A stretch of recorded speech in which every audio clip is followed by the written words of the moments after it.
शाहरुख खान की बेटी सुहाना खान 13 करोड़ रुपए में एक एग्रीकल्चर लैंड खरीदती है, खुद को एक फार्मर बताकर। और ऐसे कई अमीर लोग हैं जो खुद को किसान बताकर 100 करोड़ की एग्रीकल्चर इनकम पर कोई टैक्स नहीं पे करते। इंडिया में एक मिडिल क्लास टैक्स पेयर जो साल के 10 लाख रुपए कमाता है, उसकी 30 से 40% सैलरी तो टैक्स देने में ही चली जाती है। यानी कि साल के 12 में से 5 महीने सभी मिडिल क्लास लोग अपने लिए नहीं बल्कि फ्री की चैरिटी के लिए काम करते हैं, ताकि वो सरकार को ज्यादा से ज्यादा टैक्स पे कर सके। और बाकी के जो 7 महीने हैं उसी में उन्हें अपना घर चलाना पड़ता है। अब हम में से कई लोग ये बोलेंगे कि ये मिडिल क्लास है कौन।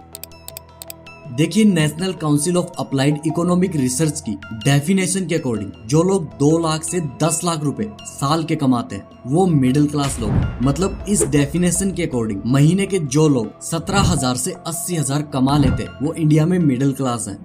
अब इमेजिन कीजिए कि 2 मिडिल क्लास फ्रेंड्स एक ही स्कूल में पढ़ते हैं। इनमें से एक आप हैं जो हमेशा क्लास में फर्स्ट आते हैं और आगे चलकर भी इंजीनियर बनते हैं। अब इमेजिन कीजिए कि आपको एक मिडिल क्लास ब्रैकेट की सबसे हाईएस्ट सैलरी मिलती है, यानी 80,000 पर मंथ। आप बहुत ज्यादा खुश भी होते हैं, लेकिन फिर आपको पता चलता है कि 60 बच्चों की क्लास में आपका एक और फ्रेंड जिसकी पोजीशन 60th आती थी वो दुबई चला गया और वहाँ पर ड्राइवर लग गया। अब उसकी सैलरी भी 80,000 के करीब है और ये दुबई में बहुत ही कॉमन बात है, क्योंकि यहाँ पर फेसबुक इंडिया के फॉर्मर हेड उमंग बेदी जी कह रहे हैं, But my driver left to Dubai because he got a job there and I couldn't afford to pay him what he was getting there. How much do drivers, just out of curiosity, get paid in Dubai? So he was making over 1.5 lakh. और इसका एक सबसे बड़ा reason है कि आप दोनों को टैक्सेस डिफरेंट रेट से मिलेंगे। इसे समझने के लिए हम आपके और आपके फ्रेंड की सैलरी और टैक्सेस को कंपेयर करते हैं। सबसे पहले अगर हम इस वेबसाइट पे जाते हैं और आपकी 10 लाख की इनकम को एंटर करें तो गवर्नमेंट की ओल्ड टैक्स रिजीम के अकॉर्डिंग स्टैंडर्ड डिडक्शन के बाद भी इसमें आपको टोटल 1,06,000 रुपए टैक्स पे करना पड़ेगा। मतलब महीने के अराउंड 9,000 यानी आपको 80,000 पर मंथ की सैलरी का 10% हर महीने सरकार को देना पड़ेगा और आपके हाथ में बचेंगे 71,000। वहीं अगर आप इस वेबसाइट पे आते हैं तो यहाँ पर साफ साफ लिखा है कि दुबई और यूएई की गवर्नमेंट में कोई इनकम टैक्स नहीं है, यानी आपके फ्रेंड के पास पूरे 80,000 बचेंगे। ऑल्दो वहाँ पर रहने का खर्चा ज्यादा है, बट बात यह है कि स्कूल और कॉलेज में आप तो टॉपर थे और वो 60th नंबर पे था। लेकिन बात यहाँ पर खत्म नहीं होती। अब हम बात करते हैं इंडियन मिडिल क्लास के 2 इम्पोर्टेंट खर्चों की, जिसमें पहला है घर। अगर आप एक नॉर्मल 50 लाख का फ्लैट भी खरीदना चाहते हैं तो भी इसमें आपको 5 से 7% की स्टैंप ड्यूटी और रजिस्ट्रेशन चार्जेस पे करने पड़ेंगे। इतना ही नहीं, 5% जीएसटी भी आपको इनमें पे करना पड़ेगा, यानी एडिशनल 6 लाख रुपए आपको एज ए टैक्स पे करने पड़ेंगे। और इस एडिशनल 6 लाख को पे करने के लिए हमें 5 साल तक हर महीने 10,000 सेव करने होंगे।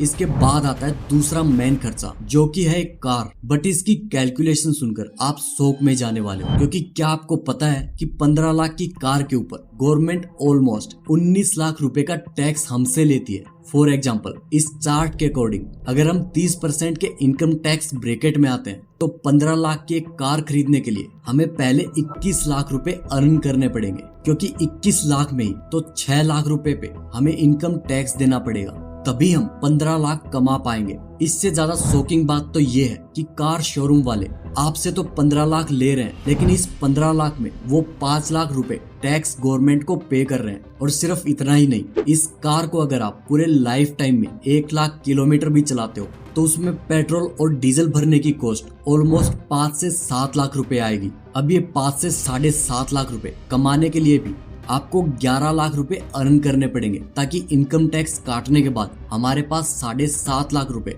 बच पाए। और इससे भी फ्रस्ट्रेटिंग बात यह है कि जो 7.5 लाख रुपए का आपने पेट्रोल भरा 1 लाख किलोमीटर चलाने के लिए, उसमें भी 4 लाख रुपए सरकार टैक्स ले रही है। यानी प्राइस टैग पर तो कार की कीमत 15 लाख रुपीज है। बट हमारे लिए अगर इस कार को 1 लाख किलोमीटर चलाना है तो इसकी कॉस्ट 29 लाख पड़ रही है। बट वेट, टैक्स भरने की कहानी यहाँ पर खत्म नहीं होती। एक 5 रुपए के पेन से लेकर फोन खरीदने तक भी हर जगह हमको अलग से जीएसटी पे करना पड़ता है। जैसे कि अगर आप ये brand new iPhone 14 Pro Max खरीदते हैं तो इंडिया में इसके लिए आपको 1,40,000 पे करने पड़ेंगे। और कई लोग ये जानकर शॉक हो जाएंगे कि यही 1,40,000 में हम दुबई जाकर वहां से iPhone खरीद के ला सकते हैं। इसके बावजूद हमारे पास 10 से 15,000 बच जाएंगे। ऐसा इसलिए क्योंकि दुबई में इसी फोन की कीमत 1 लाख रुपए है और एडिशनल 20 से 25,000 दुबई में जाकर वापिस आने का खर्चा है। और इंडिया में ये आईफोन इतना महंगा सिर्फ इसलिए है क्योंकि गवर्नमेंट इस पे ऑलमोस्ट 43,000 रुपीज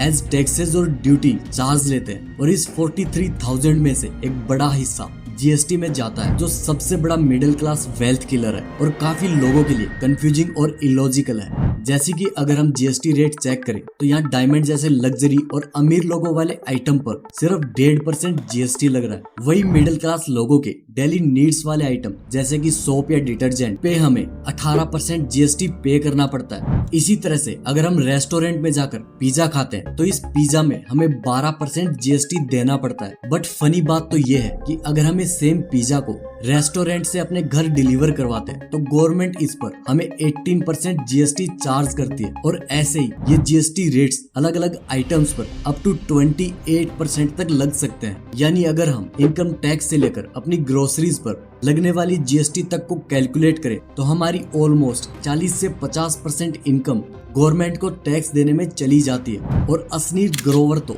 यहाँ ये तक कह रहे हैं कि इंडियन साल के 12 महीने में से 5 से 6 महीने तक गवर्नमेंट के लिए काम करते हैं। टैक्स पेयर है ना, वो चैरिटी कर रहा है देश में, उसको कोई बेनिफिट नहीं मिल रहा। एंड आप मेरे को एक बात बताओ ना, जब आपको पता है कि मैं 10 रुपए कमाऊंगा और 4 रुपए सरकार रख लेगी, आप उसको महीनों में गिनो।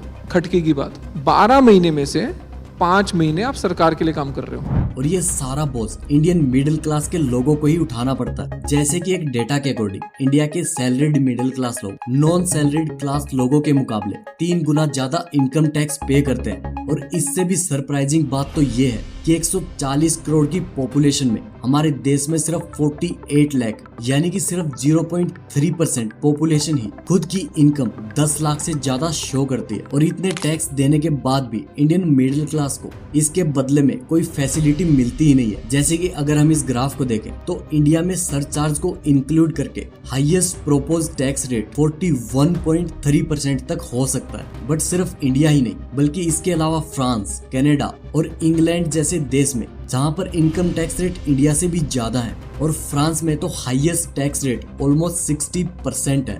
बट एक तरफ जहां इन वेस्टर्न कंट्रीज में हाई टैक्स के बदले लोगों को ऐसे स्कूल्स, रोड्स और मेडिकल फैसिलिटीज मिलती हैं, वहीं दूसरी तरफ इंडिया में मिडिल क्लास लोगों को अपनी जिंदगी की ऑलमोस्ट आधी कमाई टैक्सेस में देने के बाद भी ऐसे स्कूल्स, रोड्स और हॉस्पिटल्स मिलते हैं। और जैसे कि इस वीडियो में हम देख रहे हैं कि यहाँ पर करप्शन इतना है कि हम जैसे नॉर्मल मिडिल क्लास लोगों को बेसिक से बेसिक गवर्नमेंट सर्विस के लिए भी हजारों रुपए का घूस देना पड़ता है, तभी जाके हमारा काम पूरा होता है। और जहां एक तरफ मिडिल क्लास लोगों को टैक्स एक पनिशमेंट ही लगती है जो उन्हें किसी भी हाल में देना है, वही दूसरी तरफ ज्यादातर रिच लोग कई सारे लीगल लूप होल्स के फायदे उठाकर ज्यादातर टैक्सेस को अवॉइड कर लेते हैं। जैसे कि हाल ही में एक न्यूज बहुत ही वायरल हो रही थी कि शाहरुख खान की डॉटर सुहाना खान ने खुद को एक एग्रीकल्चरिस्ट यानी कि एक फार्मर बताकर 13 करोड़ की जमीन खरीदी। बॉलीवुड के किंग खान की बेटी किसान बन गई है।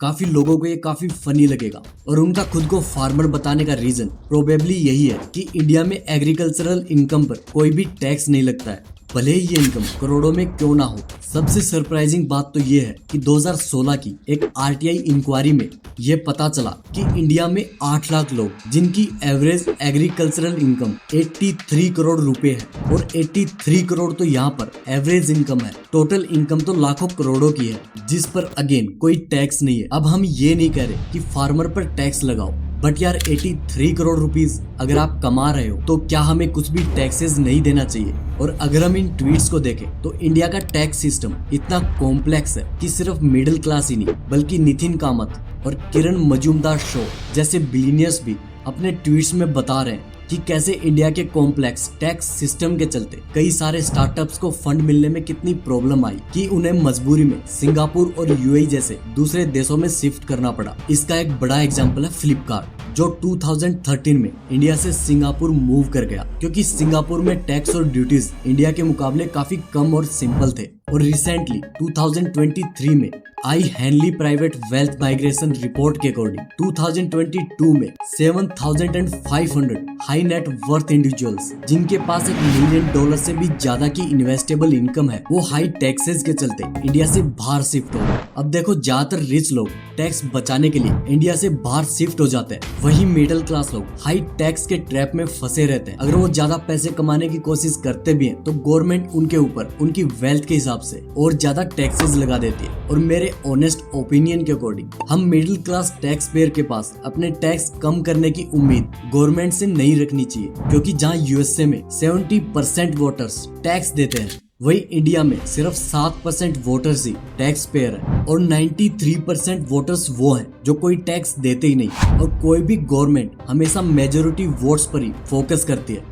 And for this reason government पर डिपेंडेंट होने के बजाय कुछ सॉल्यूशंस हैं जिनको यूज करके हम अपने टैक्सेस से बच सकते हैं। देखो यार, अब अगर आप सैलरीड टैक्स पेयर्स हो तो हमारे पास टैक्स बचाने के लिए बहुत लिमिटेड ऑप्शंस हैं। For example, income tax act 1961 के अकॉर्डिंग सेक्शन 80C के अंडर हम 1.5 लाख रुपए बचा सकते हैं अगर हम पीपीएफ या ऐसी किसी सेविंग स्कीम में इन्वेस्ट करते हैं। और वहीं सेक्शन 80D के अंडर हेल्थ इंश्योरेंस लेने पर हम 25,000 टोटल टैक्स में से डिडक्ट कर सकते हैं। ठीक इसी तरीके से सेक्शन 24B के अंडर अगर हम होम लोन लेते हैं तो इस होम लोन के इंटरेस्ट पर हमें अप टू 2 लाख रुपीस की टैक्स रिबेट मिल सकती है। और ये सारी बातें हर मिडिल क्लास एम्प्लॉय को पता ही है, इसलिए एम्प्लॉय को तो ज्यादा डिबेट नहीं मिलेगी। लेकिन हाँ, अगर आप खुद का कोई प्राइवेट काम करते हैं और अगर आपके पास कोई प्रोप्राइटरशिप फर्म है या LLP है या प्राइवेट लिमिटेड कंपनी है, तो हम इन लिमिटेड ऑप्शंस के अलावा कई ऐसे तरीके हैं जिससे हम लीगली टैक्स सेव कर सकते हैं। सबसे पहला मेथड आता है कि अगर हमारे फैमिली मेंबर्स को जेन्युइनली किसी जॉब की जरूरत है तो हम अपने बिजनेस के लिए उन्हें एक्चुअल में जॉब दे सकते हैं। अगर हम उनको जेन्युइन काम के लिए रीजनेबल ही सैलरी देते हैं तो हम लीगल तरीके से टैक्स सेव कर सकते हैं। फॉर एग्जाम्पल, अगर हमारी बिजनेस की टैक्सेबल इनकम 1 करोड़ रुपए है और हम अगर अपनी फैमिली मेंबर्स को जॉब पर हायर करते हैं और एक फैमिली मेंबर को हम 7 लाख रुपए साल के देते हैं और ऐसे 4 फैमिली मेंबर्स को हम हायर करते हैं, तो इनकी टोटल सैलरी होगी 28 लाख और हमारी taxable income 1 crore minus 28 lakh वो बनेगी 72 लाख रुपए। ठीक इसी तरीके से हम अपने बिजनेस गोल्स को अपने पर्सनल ट्रेवल गोल के साथ अलाइन कर दें तो हम अपने ट्रिप को प्राइमरली बिजनेस पर्पस के लिए यूज कर सकते हैं। और यहाँ पर इनकम टैक्स एक्ट के सेक्शन 37 के अंडर लीगली टैक्सेस हम सेव कर सकते हैं। फॉर एग्जाम्पल, इमेजिन कीजिए कि हमारी किसी हिल स्टेशन में बिजनेस मीटिंग है और हम अपने साथ अपनी फैमिली मेंबर्स को भी लेके आते हैं क्योंकि वो तो हमारे बिजनेस में काम कर ही रहे हैं। और फाइनली जब हम अपने ट्रिप का मेन पर्पस यानी कि बिजनेस मीटिंग को पूरा कर लेते हैं तो हम बचे हुए टाइम में उस जगह पर घूम भी सकते हैं। And if for example travelling और होटल बुकिंग में हमारा टोटल 5 लाख का खर्च आता है तो क्योंकि इस ट्रिप का मेन रीजन बिजनेस पर्पस था तो इसे एक्सपेंसेस कंसीडर किया जा सकता है। और इस 5 लाख को अगेन हम एज एन एक्सपेंस दिखाकर 72 lakh minus 5 lakh which is 67 lakh रुपए की टैक्सेबल इनकम बना सकते हैं। थर्ड, सपोज कि हमें बिजनेस पर्पज से अपने एरिया में काफी ट्रेवल करना पड़ता है और इसके लिए अगर हम कार बाय करने का प्लान कर रहे हैं तो इसे भी हम लीगली अपने बिजनेस का पार्ट दिखा सकते हैं। और क्योंकि कार एक डेप्रिसिएटिंग एसेट है यानी इसकी वैल्यू हर साल कम होती रहती है तो इनकम टैक्स एक्ट के सेक्शन 32 के अंडर अपनी कार की डेप्रिसिएशन कॉस्ट को अपने टैक्सेबल इनकम से लीगली हम डिडक्ट कर सकते हैं। फॉर एग्जांपल, अगर आप 45 लाख की एक टोयोटा फॉर्च्यूनर खरीदते हैं तो इस पर हम हर साल 10% का टैक्स डेप्रिसिएशन क्लेम कर सकते हैं यानी कि 4.5 लाख रुपए, यानी कि ऑलमोस्ट अगले 10 साल तक हम 4.5 लाख रुपए इसमें से डिडक्ट करते रहेंगे एज एन एक्सपेंस। और हमारी टैक्सेबल इनकम यानी जिस इनकम पर हमें टैक्स लगना है वो 4.5 लाख रुपए से और कम हो जाएगी। और अपने बिजनेस के थ्रू हम सिर्फ डायरेक्ट टैक्सेस ही नहीं बल्कि इनडायरेक्ट टैक्स भी सेव कर सकते हैं। जैसे कि हाल ही में मैं अपनी मंथली ग्रोसरी खरीदने के लिए गया था तो मैंने देखा कि 25 किलो के राइस बैग को जो मैं हर महीने बाई करता था अब वो बैग 26 किलो का बना दिया गया। और इसका आंसर ढूंढने के लिए जब मैंने इंटरनेट में थोड़ी रिसर्च की तो मुझे पता चला कि अप टू 25 kg के पैक पर फूड प्रोडक्ट्स पर गवर्नमेंट 5% GST चार्ज करती थी। और इसे बचाने के लिए राइस सेलर्स ने बड़े ही स्मार्ट तरीके से इसकी क्वांटिटी 1 किलो बढ़ा दी यानी वो 26 kg कर दी। ताकि उन्हें जीएसटी पर टैक्स ना पे करना पड़े। तो अगर आप इस नॉलेज का फायदा उठाना चाहते हैं तो आप इसको यूज कर सकते हैं। देखिए, अगर टैक्सेशन पर लिखी गई हम इस बुक को देखते हैं, उसमें बहुत ही कम पेजेस ऐसे हैं जिसमें ये लिखा है कि टैक्सेबल इनकम के बाद टैक्स कैसे कैलकुलेट करने हैं। और मेन फोकस सारा यही है कि वो टैक्सेबल इनकम कैसे कैलकुलेट करनी है, यानी वो इनकम कैसे कैलकुलेट करनी है जिस पर टैक्स लगे। और इस बुक के मैक्सिमम पेजेस सिर्फ इसी के ऊपर है, यानी ये सारे वो लूप होल्स हैं। या फिर आप ऐसा कहें कि गवर्नमेंट इन चीजों को प्रमोट करना चाहती है जिससे रिच लोग अपने टैक्सेस बचा सकते हैं। बट जैसे कि हमने बताया कि एक सैलरीड मिडिल क्लास इंडियन के पास काफी लिमिटेड टैक्स सेविंग ऑप्शंस होते हैं और वो अपने टैक्सेस के कम होने के लिए गवर्नमेंट पर ही डिपेंडेंट रहते हैं। लेकिन सवाल ये है कि इतना टैक्स देने के बाद भी उन्हें कोई फैसिलिटी नहीं मिलती। सो भले ही हमारे टैक्स रेट्स हाई हो, पर गवर्नमेंट को भी इंश्योर करना चाहिए कि हमारे टैक्स रेट सिंपल हो, इजी हो और मिडिल क्लास लोगों को ऑनेस्ट तरीके से टैक्स भरते हुए